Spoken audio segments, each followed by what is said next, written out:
Hi guys, welcome back to our channel. आज हम बात करने वाले हैं नेहा कक्कड़ के बारे में। नेहा कक्कड़ मेलबर्न कॉन्सर्ट जो कि संडे 23 मार्च 2025 को मार्गरेट कोर्ट अरीना में हुआ, जो काफी ज्यादा कंट्रोवर्शियल रहा। मेनली कंट्रोवर्सी इसलिए शुरू हुई क्योंकि नेहा कक्कड़ रिपोर्टली कॉन्सर्ट के लिए 3 घंटे लेट पहुंची। इस वजह से ऑडियंस में काफी फ्रस्ट्रेशन हुआ और कुछ लोगों ने उन्हें बू किया और यहाँ तक कि गो बैक भी कहा। नेहा के स्टेज पर रोने की और डिले के लिए बहुत ज्यादा माफी मांगने की वीडियोस वायरल हो रहे। बैकलैश फेस करने के बाद नेहा कक्कड़ ने सोशल मीडिया पर अपने साइट की स्टोरी शेयर की। उन्होंने ऑर्गेनाइजर्स बीट प्रोडक्शन के द्वारा की गई सर्विस मिसमैनेजमेंट के एलिगेशंस लगाए। साउंड चेक भी कितनी देर तक डिले हुआ क्योंकि जो साउंड वेंडर उसको पैसे नहीं मिले थे, तो वो साउंड सिस्टम ऑन ही नहीं कर रहा था। इतना ही नहीं, नेहा कॉन्सर्ट वेन्यू पर टाइम से पहुंच भी नहीं पाई।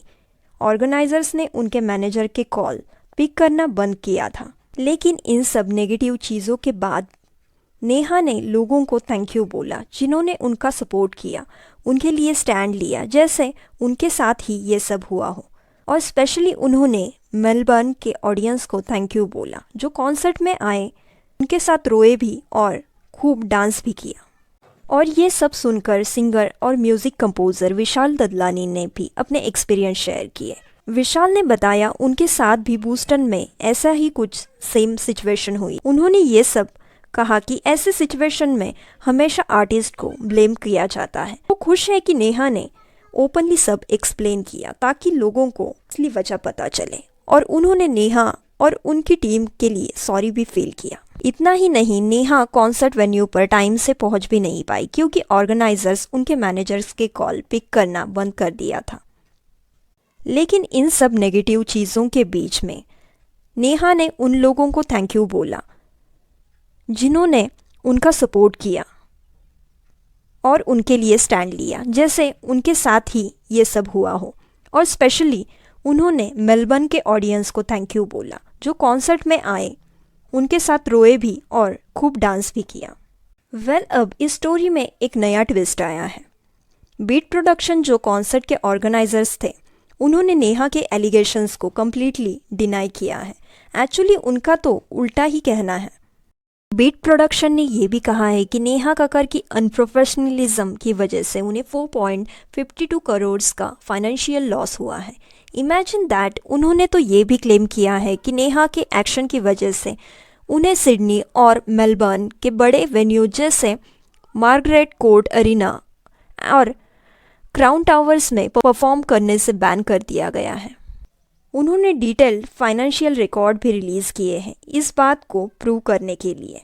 नेहा ने कहा था उनके ट्रैवल, स्टे और फूड का प्रॉपर अरेंजमेंट नहीं था, लेकिन बीट प्रोडक्शन ने रिसिप्ट दिखाई है जो कुछ और ही कह रही है। उनका क्लेम है कि उन्होंने सिर्फ मेलबर्न इवेंट पर $300,000 खर्च किए। नेहा और उनकी टीम के अकोमोडेशन और मील्स पर $8,000 दिए और एयर ट्रैवल पर $75,000 खर्च हुए। और तो और ऑर्गेनाइजर्स ने यह भी क्लेम किया कि नेहा ने आर्टिस्ट रूम में स्मोकिंग रूल्स वायोलेट किए जो ऑस्ट्रेलिया में स्ट्रिक्टली प्रोहिबिटेड है। बीट प्रोडक्शन का तो ये भी कहना है कि शो के बाद वो बड़े डेबिट में फंस गए और एक्चुअली नेहा कक्कड़ को उन्हें कॉम्पेंसेशंस देने चाहिए। अगर आपको याद हो तो नेहा ने ये भी बताया था कि ऑर्गेनाइजर्स ने उनके पैसे लेकर भाग गए, उनके बैंड को बेसिक फैसिलिटीज़ नहीं दी, साउंड चेक डिले हुआ क्योंकि वेंडर्स को पेमेंट नहीं मिली और वो टाइम पर वेन्यू पर भी नहीं पहुंच पाई क्योंकि ऑर्गेनाइजर्स कॉल ही नहीं उठा रहे थे। उन्होंने ये भी कहा था उन्होंने अपने फैंस के लिए फ्री में परफॉर्म किया। तो अब देखिए, कहानी बिल्कुल पलट गई है। नेहा कक्कड़ कुछ और कह रही है और ऑर्गेनाइजर्स कुछ और। दोनों तरफ से बहुत बड़े क्लेम्स किए जा रहे हैं। इट्स रियली हार्ड टू से अभी सच क्या है। ये सिचुएशन बहुत ज़्यादा कॉम्प्लेक्स हो गई है।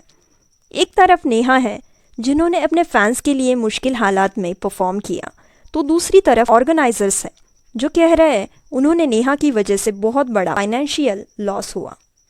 ये तो एकदम उल्टा सीन हो गया।